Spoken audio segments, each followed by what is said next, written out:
Delimitation అంటే ఏంటి, delimitation ఎందుకు జరపాల్సి వస్తుంది అంటే ఏం చెప్తారు? అంటే మన రాజ్యాంగంలో ఆర్టికల్ 82 ప్రకారము ఈ డీలిమిటేషన్ ప్రక్రియను ప్రతి డికేడల్ సెన్సెస్ అంటే ఎవ్రీ 10 ఏళ్ళకోసారి మన దేశంలో జనాభా లెక్కలు జరుగుతాయి. ఆ ప్రతి జనాభా లెక్కల తర్వాత ఈ డీలిమిటేషన్ ప్రక్రియ చేపట్టాలి అని ఆర్టికల్ 82 నిర్దేశిస్తుంది భారత రాజ్యాంగం. అంటే ఎందుకు మరి 10 ఏళ్ళకోసారి జనాభా లెక్కలు అయ్యాక డీలిమిటేషన్ ప్రక్రియ చేపట్టాలి అంటే జనాభాకు దామాషాలో సీట్లు ఉండాలి. ఇప్పుడు ఒక పార్లమెంట్ స్థానానికి రిప్రజెంట్ చేసే వ్యక్తి 50 లక్షల జనాభాకు రిప్రజెంట్ చేసి మరో ఎంపీ 5 లక్షలకు రిప్రజెంట్ చేయడం అది డెమోక్రటిక్ కాదు కనుక ఓవరాల్గా ఎంపీ కాన్స్టిట్యున్సీలు ఒక ఎంపీ సగటున ఎంత జనాభాకు రిప్రజెంట్ చేస్తాడన్నది ఓవరాల్గా దగ్గరగా ఉండటానికి ఎగ్జాక్ట్లీ మ్యాథమెటికల్గా కాకపోయినా రిలేటివ్లీ దగ్గరగా ఉండటానికి ఈ డీలిమిటేషన్ ప్రక్రియ చేపడతారు.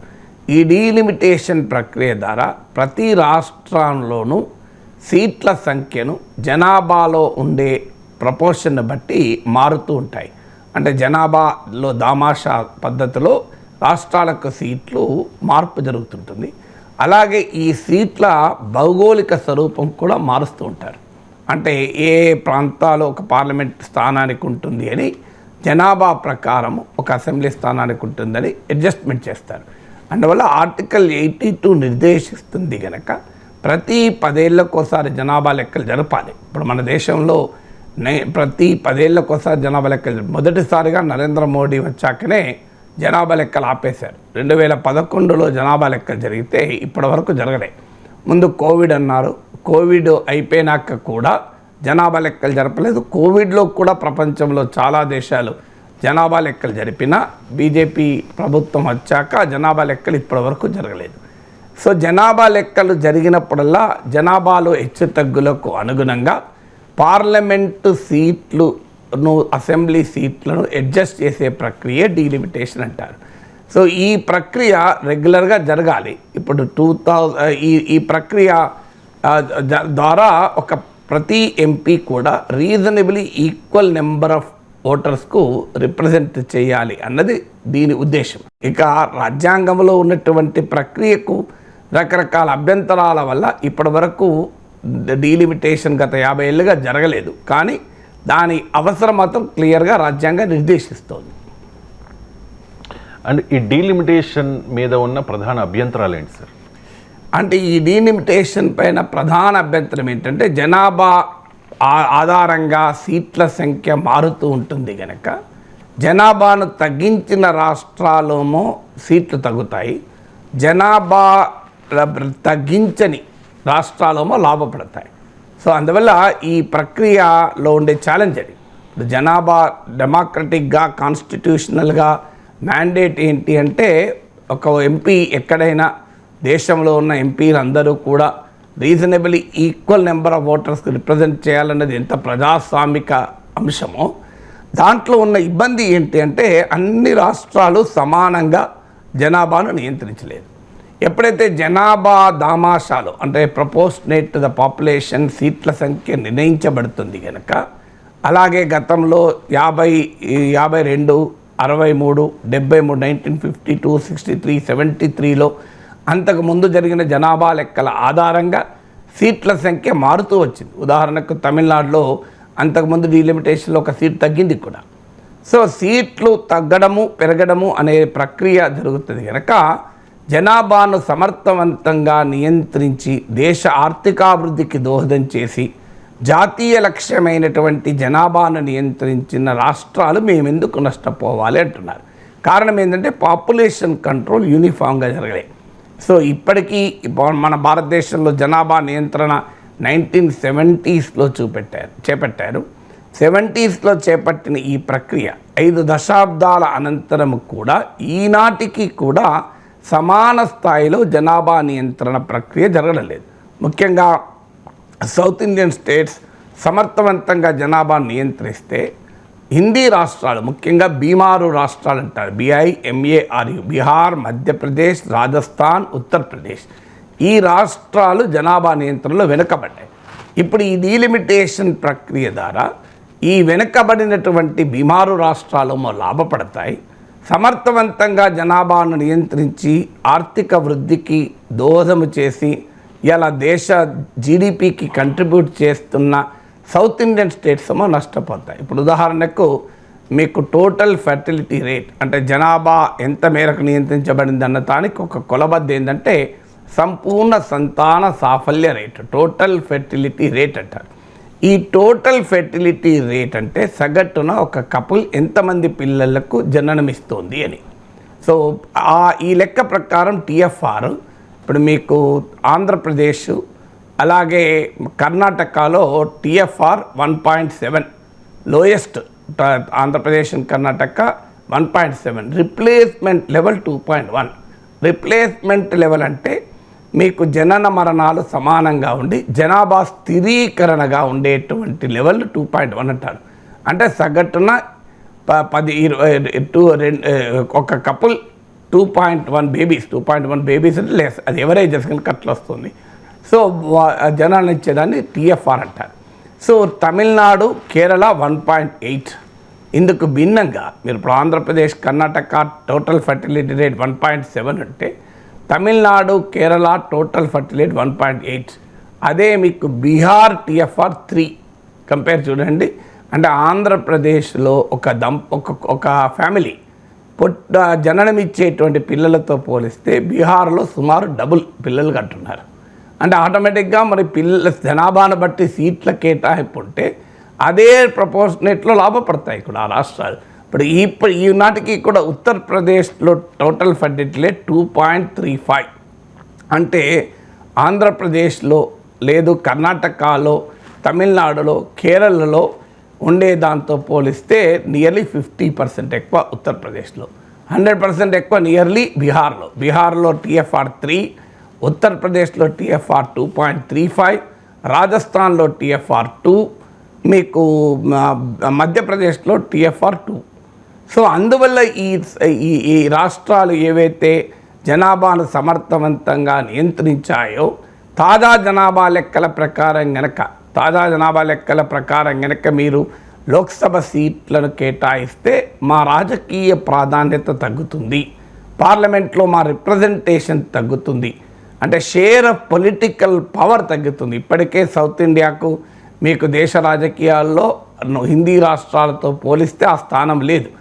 ఇప్పుడు డీలిమిటేషన్ ప్రక్రియ వల్ల మేము చేయని నేరానికి, అది కూడా కాక దేశ అభివృద్ధికి దోహదం చేసినందుకు మమ్మల్ని ఎందుకు శిక్షిస్తారు అనేది ఈ జనాభాను సమర్థవంతంగా నియంత్రించిన రాష్ట్రాల నుంచి వస్తున్నటువంటి ప్రశ్న. సో జరిగింది ఏంటి అంటే 1951 జనాభా లెక్కలు 51, 61, 71 ఇలా జనాభా లెక్కలు 81, 91, 2001, 2011 వరకు జరిగాయి. ఈవెన్ సెకండ్ వరల్డ్ వార్లో కూడా జనాభా లెక్కలు ఆగలే. కేవలం నరేంద్ర మోడీ ప్రభుత్వం వచ్చాకనే జనాభా లెక్కలు ఆపారు. సో మీకు 1951 ఆధారంగా 52లో డీలిమిటేషన్ జరిగింది. 61 ఆధారంగా 63లో జరిగింది. 71 ఆధారంగా 73లో కూడా డీలిమిటేషన్ ప్రక్రియ జరిగింది. 76లో నెక్స్ట్ రౌండ్ ఆఫ్ డీలిమిటేషన్కు ప్రాసెస్ మొదలు కావడంతోనే ఇలాగే రాజకీయ పార్టీలు తమ అభ్యంతరాలు వ్యక్తం చేశాయి. వివాదం కాలేదనేది కాదు, 50 ఏళ్ల క్రితం కూడా వివాదమైంది.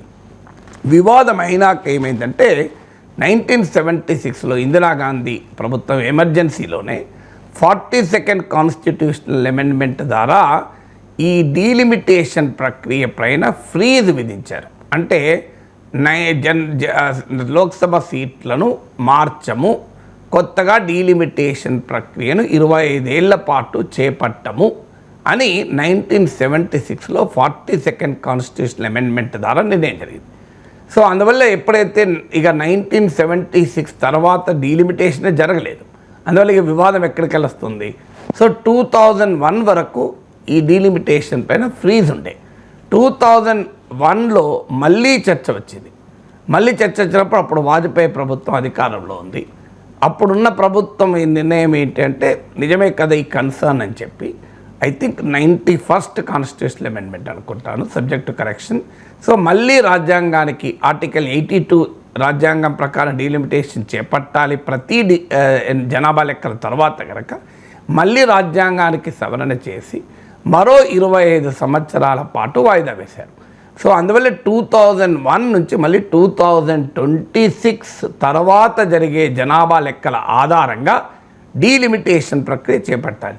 నరేంద్ర మోడీ ప్రభుత్వము 2014లో అధికారంలోకి వచ్చాక 2021 జనాభా లెక్కలు జరపకపోవటానికి ఉన్న ఆలోచన ఇదే, వ్యూహం అదే.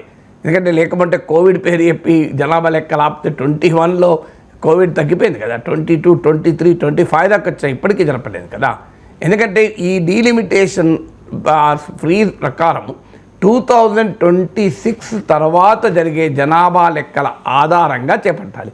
అంటే 2021లో కనుక జనాభా లెక్కలు జరిగి ఉంటే 2031 మళ్ళీ జరుగుతుంది. అంటే 26 తర్వాత జరిగే జనాభా లెక్కలు 31 కదా. సో 31 తర్వాత ప్రాసెస్ ప్రక్రియ మొదలు పెడితే 2034, 39లో డీలిమిటేషన్ జరుగుతుంది.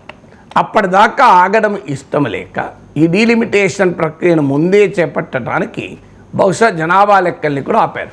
ఇప్పుడు 2026 తర్వాత జనాభా లెక్కలు జరిపి దాని ఆధారంగా డీలిమిటేషన్ ప్రక్రియ చేపట్టి 2029 లోక్సభ ఎన్నికలకే డీలిమిటేషన్ ద్వారా ఎన్నికలకు పోవాలన్నది బీజేపీ లక్ష్యం. అంటే 2034లోనో 39లోనో అమలు కావాల్సిన డీలిమిటేషన్ ప్రాసెస్ను ముందుకు తీసుకురావడానికి జనాభా లెక్కల్ని కూడా వాయిదా వేశారనేది అనుమానం. సో అందువల్ల ఈ డీలిమిటేషన్ ప్రక్రియ 2 సార్లు ఫ్రీజ్ కాబడింది కనుక అప్పటిదాకా వివాదం రాలే. ఇప్పుడు 2026 దగ్గరికి వస్తుంది కదా.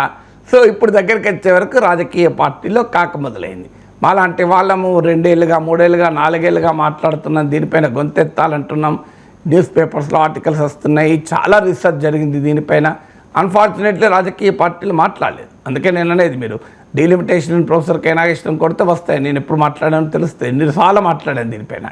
వెరీ అన్ఫార్చునేట్ అంటే పొలిటికల్ పార్టీస్ 2026 ప్రమాదం ముంచుకొస్తోంది కనుక ఇప్పుడు రియాక్ట్ అవుతున్నారు. ఇప్పటికీ కూడా కొన్ని పార్టీలు రియాక్ట్ కావడం లేదు, కనీసం ఇప్పుడు ఆ రియాక్షన్ మొదలైంది. ఈ డీలిమిటేషన్ వల్ల దక్షిణాది రాష్ట్రాలు విపరీతంగా తీవ్రంగా నష్టపోతాయి అనేది దక్షిణాది రాష్ట్రాల నేతలు చేస్తున్న అభ్యంతరం సార్, కామెంట్. కానీ ఈ దక్షిణాది రాష్ట్రాలే నష్టపోతాయా? డీలిమిటేషన్ వల్ల నష్టపోయే రాష్ట్రాలేంటి, లాభపడే రాష్ట్రాలేంటి? చాలా సింపుల్ ప్రక్రియ. ఇప్పుడు ఎక్కడైతే జనాభా తగ్గిందో వాళ్ళు నష్టపోతారు, జనాభా ఎక్కడైతే తగ్గలేదో అక్కడ లాభపడతారు. నేను ఇంతకుముందు చెప్పినట్లు జనాభా తగ్గించిన రాష్ట్రాలు బీహార్, మధ్యప్రదేశ్, రాజస్థాన్, ఉత్తరప్రదేశ్. ఎందుకంటే బీహార్లో టోటల్ ఫెర్టిలిటీ రేట్ 3, ఉత్తరప్రదేశ్లో total fertility rate 2.35, Rajasthan and మధ్యప్రదేశ్లో టోటల్ ఫెర్టిలిటీ రేట్ 2. ఇందుకు భిన్నంగా ఆంధ్రప్రదేశ్లో total fertility rate 1.7, Andhra Pradesh and Karnataka 1.8 in Tamil Nadu and Kerala. అంటే చాలా క్లియర్గా జనాభాను నియంత్రించిన తమిళనాడు, కర్ణాటక, ఆంధ్రప్రదేశ్, తెలంగాణ, కేరళ తమ తేడాలతో నష్టపోతారు.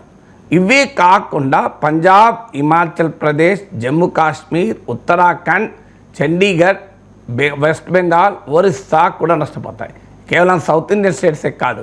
అందుకే ఇప్పుడు ఈ స్టాలిన్ తీసుకున్న ఇనిషియేటివ్కు శిరోమణి అకాలీదళ్ పంజాబ్ నుంచి బీజేపీ గతంలో మిత్రపక్షం, వారు కూడా దీనికి మద్దతు పలికారు. అలాగే మీకు ఒరిస్సాలో నవీన్ పట్నాయక్, బిజు జనతాదళ్ కూడా మద్దతు ప్రకటించింది. అంటే ఎక్కడెక్కడైతే నష్టపోతారనుకుంటున్నారో వాళ్ళందరూ కూడా రైజ్ చేస్తున్నారు. ఎవరైతే లాభపడతారనుకుంటున్నారో, ఎందుకంటే హిందీ రాష్ట్రాలు లాభపడతాయి కనుక వాళ్ళు ప్రశాంతంగా ఉన్నారు. సో అందువల్ల లాభపోయే రాష్ట్రాలు, నష్టపోయే రాష్ట్రాలు రాజకీయంగా కాదు, జనాభాను తగ్గించిన రాష్ట్రాలు ఆందోళన వ్యక్తం చేస్తున్నాయి. జనాభాను పెంచిన రాష్ట్రాలేమో ప్రశాంతంగా ఉన్నాయి, మేము పెంచడం వల్ల మాకు సీట్లు పెరుగుతాయి, మాకు రద్దు లేదు అని. అంటే తప్పు చేసిన వాడేమో బెనిఫిట్ అవుతాడు, రైట్ చేసిన వాడేమో నష్టపోతాడు. సో ఇది జరుగుతున్న డీలిమిటేషన్లో ఉన్న దుర్మార్గం. భారతీయ జనతా పార్టీ నాయకులు చెప్తూ ఉన్నారు సార్, వాళ్ళది ఇటువంటి ఆరోపణలు చేస్తున్న వాళ్ళది రాజకీయ ప్రయోజనాల కోసం చేస్తున్న ఆరోపణలు అని చెప్పేసి. వాస్తవంగా ఈ డీలిమిటేషన్ వల్ల నష్టపోతూ ఉన్న రాష్ట్రాలు చేస్తూ ఉన్న ఆరోపణలు రాజకీయ ప్రయోజనాల కోసం చేస్తూ ఉన్న ఆరోపణల, లేకపోతే నిజంగా ఆ రాష్ట్రాలకు ఇబ్బంది ఉంటుందా? మీకు డీలిమిటేషన్ లోతుగా పరిశీలిస్తే అర్థమవుతుంది. ఇది రాజకీయ పార్టీలు కూడా కాదు, రాష్ట్రాలు నష్టపోతాయి. ఇప్పుడు ఆంధ్రప్రదేశ్, తెలంగాణ, తమిళనాడు, కేరళలో సీట్లు పెరగకపోతే ఆశించిన స్థాయిలో లేదా సీట్లు తగ్గితే నష్టపోయేది కేవలం డిఎంకే, టీఆర్ఎస్, కాంగ్రెస్ నాయకులే కాదు కదా, ఈ రాష్ట్రాల్లో ఉన్న బీజేపీ నాయకులు నష్టపోతారు కదా. ఇప్పుడు ఈ రాష్ట్రాల్లో రాజకీయ అవకాశాలు బీజేపీ వాళ్ళకు కూడా పోతాయి. అందుకే నేను కిషన్ రెడ్డి, బండి సంజయ్ బీజేపీ నాయకులకు కూడా కనీసం వాళ్ళు వితిన్ ద పార్టీ అని అభ్యంతరాలు చెప్పాలి. నష్టపోతాయి అనటానికి ఆధారాలు మేము చెప్తున్నాం, కాదని బీజేపీ నాయకులు ఏమన్నా చెప్పమనండి. ఇప్పుడు డీలిమిటేషన్ను తాజా జనాభా లెక్కల ప్రకారం చేపడితే, అంటే 2026లో సెన్సెస్ కంప్లీట్ చేసి 2027లో మీరు డీలిమిటేషన్ చేపడితే సీట్లు చేంజ్ అవుతాయి. ఎందుకంటే అంతకుముందు ఫ్రీజ్ ఉన్నది కనుక సీట్లు చేంజ్ కాలేదు. ఇప్పుడు 2009లో కూడా డీలిమిటేషన్ చేపట్టారు, కానీ టోటల్ నెంబర్ ఆఫ్ సీట్స్లో ఎలాంటి తేడా లేకుండా జాగ్రఫికల్ బౌండరీస్ మాత్రమే అడ్జస్ట్ చేశారు జనాభా ప్రకారం. ఇప్పుడు మీకు 2009లో ఆంధ్రప్రదేశ్లో ఉమ్మడి రాష్ట్రంలో 42 లోక్సభ సీట్లు ఉంటే 42నే ఉన్నాయి. ఆ 42 లోక్సభ సీట్ల బౌండరీస్ను అడ్జస్ట్ చేశారు. కానీ ఇప్పుడు జరిగేది బౌండరీస్ అడ్జస్ట్మెంట్ కాదు, ఇప్పుడు జరిగేది సీట్ల సంఖ్యలోనే మార్పు వస్తుంది. ఎందుకంటే ఆర్టికల్ 82 ఏం చెప్తుంది, జనాభాకు దామాషాలో సీట్లు ఉండాలి అని, ప్రపోర్షనేట్ టు ద పాపులేషన్. దాని ఉద్దేశం ఏంటి, ఒక రాష్ట్రంలో ఎంపీ 50 లక్షల మందికి ప్రాతినిధ్యం వహిస్తూ మరో రాష్ట్రంలో ఎంపీ 5 లక్షల మందికి ప్రాతినిధ్యం వహించడం ప్రజాస్వామ్యయుతం కాదు కదా అనేది ఆధారం. ఇప్పుడు ఏం జరుగుతుంది మరి, మీకు సింపుల్ లెక్క చెప్తాను. 543 లోక్సభ సీట్లు ఉన్నాయి. ఈ లోక్సభ సీట్లను ఇంతే ఉంచితే పెంచుతారంటున్నారు, దాన్ని మళ్ళీ మాట్లాడదాం. 543 సీట్స్ ఇలాగే ఉండి ఇప్పుడు ప్రజెంట్ 543 సీట్స్ను రాష్ట్రాల వారీగా కేటాయించారు. ఇప్పుడు ఆంధ్రప్రదేశ్ 25, మీకు బీహార్ 40, ఢిల్లీ 7, గుజరాత్ 26, హర్యానా 10, హిమాచల్ ప్రదేశ్ 4, జమ్మూ కాశ్మీర్ 6, కర్ణాటక 28, కేరళ 20, మధ్యప్రదేశ్ 29, మహారాష్ట్ర 48, ఇక పంజాబ్ 13, తమిళనాడు, రాజస్థాన్ 25, తమిళనాడు 39, ఉత్తరప్రదేశ్ 80, వెస్ట్ బెంగాల్ 42. ఇలా 2-3 రాష్ట్రాలు నేను వదిలేయచ్చు. ఓవరాల్గా 1971 జనాభా లెక్కల ఆధారంగా, అంటే ఒక్కొక్క రాష్ట్రానికి దేశ జనాభాలో 1971లో ఎంత వాటా ఉండే దాని ఆధారంగా సీట్లు వచ్చాయి. ఇప్పుడు 2026లో జరిగే జనాభా లెక్కల ఆధారంగా కనుక మళ్ళీ సీట్ల సంఖ్యను రీఅడ్జస్ట్ చేయాలి. ఇప్పుడు డీలిమిటేషన్ ప్రక్రియ అంటే అదే కదా, ఉన్న సీట్లు 543. 1971 జనాభా లెక్కల ప్రకారం ఏ రాష్ట్రానికి దేశ జనాభాలో ఎంత వాటా ఉంటే ఆయా రాష్ట్రానికి లోక్సభ సీట్లలో కూడా ఆ వాటా ఇచ్చారు. ఇవ్వడం వల్ల ఇప్పటి వరకు నేను చెప్పిన ప్రకారం సీట్లు వచ్చాయి. కానీ ఇప్పుడు 2026 తర్వాత జరిగే జనాభా లెక్కల ఆధారంగా కనుక సీట్లను రీఅడ్జస్ట్ చేస్తే ఏం జరుగుతుందో మీకు ఒక ఉదాహరణ చెప్తాను. మీకు ఏం జరుగుతుంది అంటే, బీమారు స్టేట్స్ బీహార్, మధ్యప్రదేశ్, రాజస్థాన్, ఉత్తరప్రదేశ్లో 30 సీట్లు పెరుగుతాయి.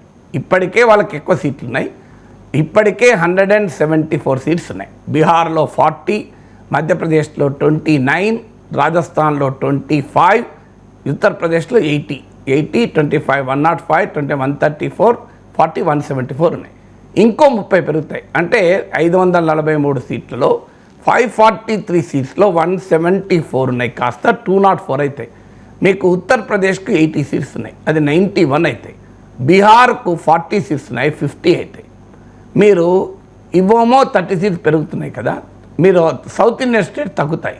ఎంత తగ్గుతాయో చెప్తాను మీకు. తమిళనాడు 39 ఉన్నాయి, 8 తగ్గుతాయి, 31 అవుతాయి. ఆంధ్రప్రదేశ్ 25, 8 తగ్గుతాయి. కర్ణాటకలో 2 తగ్గుతాయి. కేరళలో 8 తగ్గుతాయి. కేరళలో ఉన్నాయే 20 సీట్స్, 40% తగ్గుతుంది. ఎందుకంటే దేశంలో అత్యంత సమర్థవంతంగా జనాభా నియంత్రించిన రాష్ట్రం కేరళ. సో అందుకే ఆడ 20 సీట్స్ కాస్త 12 సీట్స్ అవుతాయి. మరి ఇది నిజం కాదా? ఇలా రాజకీయ ఆరోపణ ఏముంది? సో క్లియర్గా నేను ఇప్పుడు మీకు గణాంకాలతో సహా చెప్పాను. 40 సీట్లున్న బీహార్ ఏమో ఇప్పుడు ప్రజెంట్ బీహార్, తమిళనాడు దాదాపు ఈక్వల్గా ఉన్నాయి. బీహార్లో 40 ఉన్నాయి, తమిళనాడులో 39 ఉన్నాయి, ఒక్కటి తక్కువ. రేపు డీలిమిటేషన్ ప్రక్రియ 2026 తర్వాత జరిగే జనాభా లెక్కల ఆధారంగా కనుక చేపడితే ఏం జరుగుతుందంటే, బీహార్లో 50 సీట్స్ అవుతాయి, తమిళనాడులో 31 అవుతాయి. ఎంత తేడా వస్తుందో మీరు చూడండి. బీహార్లో 50 అయితే తమిళనాడులో 31 అవుతాయి. అంటే ఇంత పెద్ద ఎత్తున నష్టపోతారు. సో ఇదే అడుగుతున్నటువంటి ప్రశ్న. ఇందులో రాజకీయ ఆరోపణ ఉంది, గణాంకాలే చెప్తున్నాయి కదా. మీరు 1971 జనాభా లెక్కల ప్రకారం ఆయా రాష్ట్రాల వాటా జనాభాలో వాటా ఆధారంగా సీట్లలో వాటా ఉంది. ఇప్పుడు 2026 తర్వాత జనాభా లెక్కల ఆధారంగా బీహార్, మధ్యప్రదేశ్, రాజస్థాన్, ఉత్తరప్రదేశ్లో వాటా పెరిగిపోతుంది జనాభాలో కదా. జనాభాలో వాటా పెరిగితే ఆటోమేటిక్గా పార్లమెంట్ సీట్లలో కూడా వాటా పెరుగుతుంది. అందువల్ల ఇందులో రాజకీయ ఆరోపణ ఏముంది? క్లియర్గా నష్టపోతున్నాం సీట్లు. బీహార్, మధ్యప్రదేశ్, రాజస్థాన్, ఉత్తరప్రదేశ్ 4 రాష్ట్రాల్లోనే 30 సీట్లు పెరుగుతున్నాయి. మీరు బీహార్కు, తమిళనాడుకు పోల్చి కూడా చెప్పాను. ఇది కాదని ఏ నాయకుడిని, బీజేపీ నాయకుడిని అనుమానండి. కానీ అమిత్ షా అంటూ ఉన్నారు కదా సార్ పదే డీలిమిటేషన్ వల్ల దక్షిణాది రాష్ట్రాలకు ఎటువంటి నష్టము ఉండదు, సీట్లు తగ్గవు అని చెప్పేసి అంత ధీమాగా చెప్తూ ఉన్నా ప్రతిపక్షాలు ఎందుకు నమ్మడం లేదు సార్? సీట్లు తగ్గవు అన్నదానికి మీకు సింపుల్గా అర్థం కాండి. మీకు 3 లడ్డులు ఉన్నాయి, నా దగ్గర 3 లడ్డులు ఉన్నాయి. యాజ్ ఆఫ్ టుడే నాకు 3 లడ్డులే ఉన్నాయి. మీకు లడ్డూలు తగ్గించారు, నాకు లడ్డూలు తగ్గించారు. కానీ మీకు 2 ఇస్తారు, నాకు 6 ఇస్తారు. అప్పుడు తగ్గినట్ట కాదా? సో రవిశంకర్కి 3 లడ్డూలు ఉంటాయి, ఇప్పుడు 5 లడ్డూలు అవుతాయి. నాగేశ్వర్కి 3 లడ్డూలు ఉన్నాయి, 9 లడ్డూలు అవుతాయి. తగ్గించిన ఎక్కడైనా మీకేమైనా? మనకు మహామంత్రి తిమ్మర్సు కథ తెలిస్తే ఒక గీతను తగ్గించాలంటే ఆ గీతను మలపాల్సిన అవసరం లేదు. గీతను పక్కన పెద్ద గీత గీస్తే ఆటోమేటిక్గా తగ్గుతుంది. ఇది మహామంత్రి తిమ్మర్సు పరీక్షలో నెగ్గి మంత్రి అయినా అని మనం చదువుతూ ఉంటాం. సో ఇప్పుడు అమిత్ షా జరుపుతున్న రాజకీయం అదే. సీట్లు తగ్గాయి కానీ ఏం జరుగుతుంది? వాటా తగ్గుతుంది. నేను మీకు లడ్డూలు లాగా చెప్పింది. ఇప్పుడు మీకు 3 లడ్డూలు, నాకు 3 లడ్డూలు ఈక్వల్గా ఉన్నాయి. లేదు మీకు 3 ఉన్నాయి, నా దగ్గర 6 ఉన్నాయి. నా దాంట్లో మీకు సగం ఉన్నది యాజ్ ఆఫ్ టుడే వాటా. రేపు మీకు మరో 3 ఇస్తారు, మీకు 6 అవుతాయి. నాకు 12 ఇస్తారు అనుకోండి, నాకు 18 అవుతాయి. వాటా తగ్గినట్ట లేదా మీకు? సో వాటా తగ్గుతుంది. అంటే ఏం జరగబోతుంది అంటే దీంట్లో కూడా ఒక ఎత్తుగడ ఉంది. ఇప్పుడు 543 సీట్స్ ఉన్నాయి కదా. ఇప్పుడు దీన్ని పెంచుతారు అనేది వార్త. ఉదాహరణకు కొత్త పార్లమెంట్ బిల్డింగ్లో 888 సీట్లు ఉన్నాయి. ఎందుకు పెట్టారు? ఇదే ఉద్దేశంతో పెట్టారు. 888 సీట్లు కొత్త పార్లమెంట్లో ఉన్నాయి. ఈ 543ను 888 చేస్తే అప్పుడు అన్ని రాష్ట్రాలకు సీట్లు పెరుగుతాయి. కానీ సౌత్ ఇండియా వాటా తగ్గుతుంది. ఎందుకు తగ్గుతుంది అంటే సౌత్ ఇండియాలో తక్కువ పెరుగుతాయి, హిందీ రాష్ట్రాల్లో మీకు నేను చెప్పిన బీమారు రాష్ట్రాల్లో ఎక్కువ పెరుగుతాయి. నేను గణాంకాలు కూడా ఇస్తాను మీకు. ఉదాహరణకు సౌత్ ఇండియాలో యాజ్ ఆఫ్ టుడే 543 సీట్స్ ఉంటే ఇప్పుడు 129 సీట్స్ సౌత్ ఇండియాకు ఉన్నాయి. సో వాటా ఎంత? భారత పార్లమెంట్లో దక్షిణాది రాష్ట్రాల వాటా 23.76 మన వాటా యాజ్ ఆఫ్ టుడే. మీకు ఒక్కసారి 2026 జనాభా ప్రకారం గనక సీట్లలో మార్పులు చేస్తే సౌత్ ఇండియా వాటా ఎంత తగ్గుతుందో తెలుసా? ఈవెన్ మీరు సీట్లు పెంచి 888 చేసినా మన వాటా 14.53కి తగ్గుతుంది. అంటే 23.76 నుంచి వాటా సీట్లు అంతలా పెరుగుతాయి. తమిళనాడులో 2 పెరుగుతాయి, ఉత్తరప్రదేశ్లో 20 పెరుగుతాయి, మీకు ఆంధ్రప్రదేశ్లో 1 పెరిగితే బీహార్లో 10 పెరుగుతాయి. ఎన్ని పెరుగుతాయి కూడా నేను చెప్తాను మీకు. సో దానికి రీసెర్చ్ ఆధారంగా చెప్తాను. కానీ ప్రపోర్షనేట్గా సౌత్ ఇండియాలో తక్కువ పెరుగుతాయి, హిందీ రాష్ట్రాలు ఎక్కువ పెరుగుతాయి. దానివల్ల సౌత్ ఇండియా వాటా భారత లోక్సభలో 23.76% నుంచి 14.53%కు పడిపోతాయి. సో అమిత్ షా తెలివిగా సీట్లు తగ్గమంటున్నాడు. వాటా తగ్గుతుందా లేదా చెప్పమనండి. మేము అడుగుతున్న సీట్ల గురించి కాదు, వాటా గురించి అడుగుతున్నాం. South India share in the దేశ రాజకీయాల్లో పొలిటికల్ పవర్, పార్లమెంట్ అంటే పొలిటికల్ పవర్ కదా. పార్లమెంట్లో ఇప్పటికే సౌత్ ఇండియా తక్కువ ఉంది, కేవలం 23.76% మాత్రమే. ఇంకా తగ్గుతుంది 14.53కి. అమిత్ షా చెప్పాల్సింది దక్షిణాది రాష్ట్రాల రాజకీయ ప్రాతినిధ్యం తగ్గుతుందా తగ్గదా చెప్పండి. సీట్లు తగ్గవని తెలివిగా అంటున్నాడు. సీట్లు తగ్గవు నిజమే, అందరికీ సీట్లు పెంచి తగ్గవు. ఒకరికి తక్కువ పెంచి ఒకరికి ఎక్కువ పెంచితే ఎవరికి తగ్గవు కదా. మీకు 888 లెక్క చెప్పాడు. కార్నీజీ ఫౌండేషన్ ఎండోమెంట్ అని మీరు గూగుల్లో కొట్టినా వస్తుంది. సో కార్నీజీ ఎండోమెంట్ ఫౌండేషన్ వల్ల రీసెర్చ్ ఉంది. వారి రీసెర్చ్ ప్రకారం ఏంటంటే 848 సీట్స్కు పెంచవచ్చు అనేది అంచనా. అంటే ఇప్పుడు 543 కాస్త 848కి పెంచవచ్చు అని. పెంచితే ఏం జరుగుతుందో మీకు చెప్తాను. సీట్లు అందరికీ పెరుగుతాయి పెంచితే. 543ని 848 చేస్తే పెరగని ఎవరికి ఒక్క కేరళకు మినహా అందరికీ పెరుగుతాయి. కేరళకు మాత్రం 20 ఉంటాయి. మిగతా అన్ని రాష్ట్రాలకు పెరుగుతాయి. పోనీ 848 కాస్తంత పెంచి 888 చేస్తే కేరళ కూడా ఒక సీటు 2 సీట్లు పెరుగుతాయి. కానీ మీకు 848 సీట్స్ చేస్తే కార్నెగీ ఎండోమెంట్ ఫౌండేషన్ రీసెర్చ్ ఆధారంగా చెప్తున్నాను, క్యాలిక్యులేషన్ చేసి చెప్తున్నాను ఎంత పెరుగుతాయో చూద్దాం. ఇప్పుడు 174 సీట్స్ ఉన్నాయి. ఉత్తరప్రదేశ్లో 80, బీహార్లో 40, 120, రాజస్థాన్లో 25, 145, మధ్యప్రదేశ్లో 29, 174 సీట్స్ ఇప్పుడు ఉన్నాయి. ఈ 848కి మారితే ఏమవుతుందో లెక్క పెట్టండి. ఇవి 324 అవుతాయి. ఎందుకు అవుతాయంటే మధ్యప్రదేశ్ 29 కాస్త 52 అవుతుంది, రాజస్థాన్ 25 కాస్త 50 అవుతుంది, 40 ఉన్న బీహార్ 79 అవుతుంది. అంటే 50 + 50 102 + 79 181, 80 ఉన్న ఉత్తరప్రదేశ్ కాస్త 143 అవుతుంది. మొత్తం 324 సీట్లు పెరుగుతాయి. అంటే 150 సీట్లు పెరుగుతాయి. భారతీయ జనతా పార్టీ బలంగా ఉన్న ఈ బీమారు రాష్ట్రాల్లో 150 సీట్లు పెరుగుతాయి. 174 నుంచి 324 అవుతుంది. సో మీకు సౌత్ ఇండియాలో ఎంత పెరుగుతుంది లెక్క దిద్దాం. తమిళనాడు 39 ఉన్నాయి. తమిళనాడు 39 కాస్త 49 అవుతాయి. మీకు కేరళలో పెరగవు. కర్ణాటకలో 28 ఉన్నాయి, అవి 41 అవుతుంది. మీరు బీహార్కు తమిళనాడుకు కంపేర్ చేసి చూడండి. బీహార్లో 40 కాస్త 79 అవుతాయి, తమిళనాడు 39 కాస్త 49 అవుతాయి. ఎంత తేడానో చూడండి. సో మీకు కర్ణాటకకు రాజస్థాన్ కంపేర్ చేసి చూడండి. రాజస్థాన్లో 25 సీట్స్ ఉన్నాయి, కాస్త 50 అవుతాయి. కానీ కర్ణాటకలో 28 కాస్త 41 అవుతాయి. మీరు ఇంత తేడా వస్తుందో మీరు గమనించండి. పెరుగుతాయి, ఇక్కడ పెరుగుతాయి, అక్కడ పెరుగుతాయి. కానీ ఇక్కడ పెరిగేదేమో తక్కువ పెరుగుతాయి, అక్కడ పెరిగేదేమో ఎక్కువ పెరుగుతాయి. అందుకే మీకు బీహార్ తమిళనాడు చెప్పాను. బీహార్ 40 79 సీట్స్ అయితే తమిళనాడు 39 49 అయితే అంతే, 10 సీట్లే పెరుగుతాయి. కర్ణాటకలో మీకు 28 కాస్త 41 అయితే రాజస్థాన్లో 25 కాస్త 50 అవుతాయి. అంటే క్లియర్గా సౌత్ ఇండియా రిప్రజెంటేషన్ తగ్గుతుందా లేదా? అంటే మీరు 543నే ఉంటే సీట్లే తగ్గుతాయి, ప్రాతినిధ్యం తగ్గుతాయి. 848 ఉన్నా 888 ఉన్నా రిప్రజెంటేషన్ కాస్త తగ్గుతుంది, వాటా కాస్త తగ్గుతుంది. అందుకే సౌత్ ఇండియన్ స్టేట్స్ అభ్యంతరాలు చెప్తున్నాయి.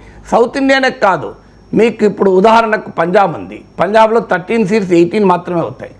కానీ 25 సీట్స్ ఉన్నాయి, 50 అవుతాయి. రాజస్థాన్లో డబుల్ అవుతాయి. పక్కనే రాజస్థాన్లో డబుల్ అవుతాయి, ఇక్కడేమో కేవలం 5 సీట్లే పెరుగుతాయి, 13 కాస్త 18 అవుతాయి. యూపీలో కాస్త, ఉత్తరాఖండ్లో కాస్త 2 సీట్లు పెరుగుతాయి అంతే. సో అందువల్ల ఈ పెరుగుదల ఈక్వల్గా ఉండవు. పెరుగుతాయి, అంతటా పెరుగుతాయి అమిత్ షా చెప్పినట్లు, కానీ అంతటా ఈక్వల్గా పెరగవు. సౌత్ ఇండియాలో పంజాబ్లో, ఉత్తరప్రదేశ్లో, హిమాచల్ ప్రదేశ్లో, బెంగాల్లో తక్కువ పెరుగుతాయి. బీహార్, మధ్యప్రదేశ్, రాజస్థాన్, ఉత్తరప్రదేశ్లో ఎక్కువ పెరుగుతాయి. అందువల్ల హిందీ రాష్ట్రాల రాజకీయ ప్రాబల్యం పెరుగుతుంది కనుకనే ఆందోళన వ్యక్తమవుతుంది. డిలిమిటేషన్ వ్యతిరేకిస్తోన్న ప్రతిపక్షాలు చేస్తున్న ఆరోపణ దక్షిణాదిలో భారతీయ జనతా పార్టీ వీక్గా ఉంది కాబట్టి ఉత్తరాదిలో సీట్లు పెంచుకునే ప్రయత్నం భారతీయ జనతా పార్టీ చేస్తుంది అని చెప్పేసి. సో భారతీయ జనతా పార్టీ రాజకీయ ప్రయోజనాల కోసమే డీలిమిటేషన్ ప్రక్రియ చేపడుతోందనే విమర్శల్లో వాస్తవం ఉందా? ఇప్పుడు బీజేపీ బలంగా ఉన్న రాష్ట్రాల్లో యాజ్ ఆఫ్ టుడే 543 లోక్సభ సీట్లో బీజేపీ బలమున్న ప్రాంతాలు మ్యాపింగ్ చేయండి. ఒక 40% ఆఫ్ సీట్లున్న ప్రాంతాల్లో బీజేపీ ప్రాబల్యం బలంగా ఉంది. అందుకే బీజేపీ ఓటింగ్ కూడా దాదాపు అంతకన్నా తక్కువనే ఉంటుంది.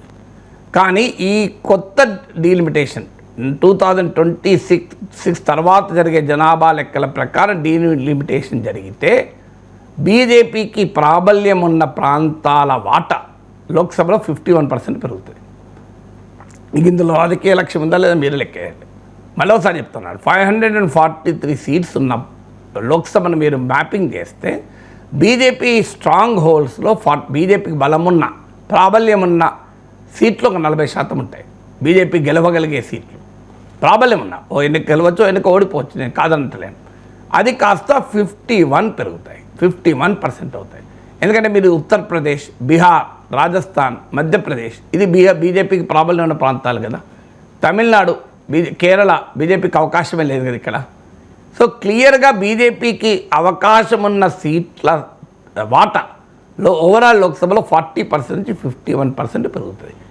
మీకు సౌత్ ఇండియాలో 129 సీట్స్ ఉన్నాయి.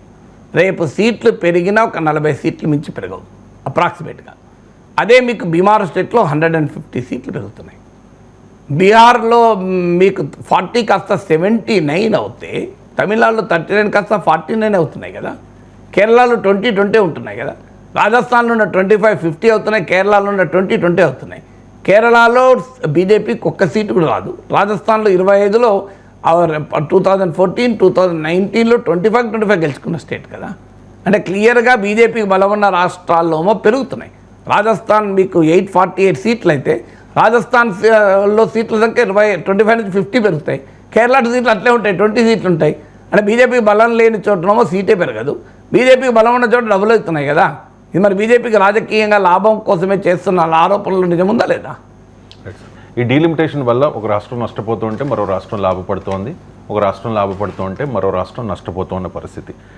డీలిమిటేషన్ వల్ల ఏ రాష్ట్రము నష్టపోకుండా ఉండాలి అంటే ఏం చేయగలం? మీరు ఇచ్చే సూచనలు. నేను ఇవ్వాల్సిన అవసరం లేదు, ప్రపంచ అనుభవాలు ఉన్నాయి. అమెరికా ఉంది, అమెరికాలో 435 seats in house of representatives.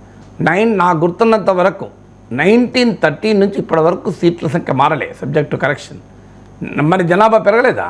1911లో America జనాభా 9.4 crore, ఇవాళ 34 crore.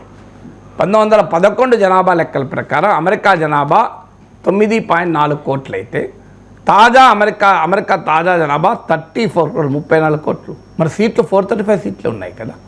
అంటే జనాభా పెరిగినా కూడా సీట్ల సంఖ్యను ఏమాత్రం మార్చలే. చూడండి, పరిష్కారం ఉంది కదా. ఇప్పుడు అమెరికన్ సెనేట్లో 50 రాష్ట్రాలు ఉన్నాయి అమెరికాలో. ప్రతి రాష్ట్రానికి 2 సీట్లే. పెద్ద రాష్ట్రం, చిన్న రాష్ట్రం, పవర్ఫుల్ రాష్ట్రం, లెస్ పవర్ఫుల్ రాష్ట్రం సంబంధమే లేదు. 15 to 200 సీట్స్ ఉన్నాయి కదా. మనలాగే ఫెడరల్ కంట్రీ అమెరికా కూడా. మరి అమెరికా పరిష్కారం కనుగొన్నది కదా దీనికి. జనాభా పెరిగినా సీట్ల సంఖ్యను పెంచలేదు.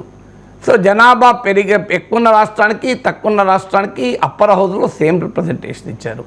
సో అమెరికన్ డెమోక్రసీ మన డెమోక్రసీ కదా, ఇదొక ఉదాహరణ. అందువల్ల ఇప్పుడు పరిష్కారం ఏంటి అంటే, ఒకటి, మరో 25 ఏళ్ల పాటు 30 ఏళ్ల పాటు డీలిమిటేషన్ను ఫ్రీజ్ చేయొచ్చు. ఇప్పుడు 1976లో ఒకసారి ఫ్రీజ్ చేశారు, 42వ రాజ్యం 42nd కాన్స్టిట్యూషన్ అమెండ్మెంట్. తర్వాత 2001లో మరో 25 years ఆపేశారు. సో ఇంకో 25 years 30 years ఆపండి, ఏం కొంపలు ముడుతాయి? ఎందుకంటే యునైటెడ్ నేషన్స్ పాపులేషన్ ఫండ్ లెక్కల ప్రకారం 2060 నాటికి ఇండియన్ పాపులేషన్ ఇక పెరగదు. అన్ని రాష్ట్రాల్లో దాదాపు తగ్గడమే మొదలవుతుంది. ఇప్పటికే ఆ ప్రాసెస్ మొదలైంది. నేను ఇంతకుముందు చెప్పినప్పుడు ఉత్తరప్రదేశ్లో కూడా టోటల్ ఫెర్టిలిటీ రేట్ 2.35 పడిపోయింది. రాజస్థాన్, మీకు మధ్యప్రదేశ్లో కూడా టోటల్ ఫెర్టిలిటీ 2కి వచ్చేసింది. తమిళనాడు, ఆంధ్రప్రదేశ్ లెవెల్కి వచ్చేసింది. ఆంధ్రప్రదేశ్లో 1.7, కర్ణాటకలో 1.7 టోటల్ ఫెర్టిలిటీ, తమిళనాడులో 1.8, దాదాపు ఆ రేంజ్కి వచ్చేసింది కదా.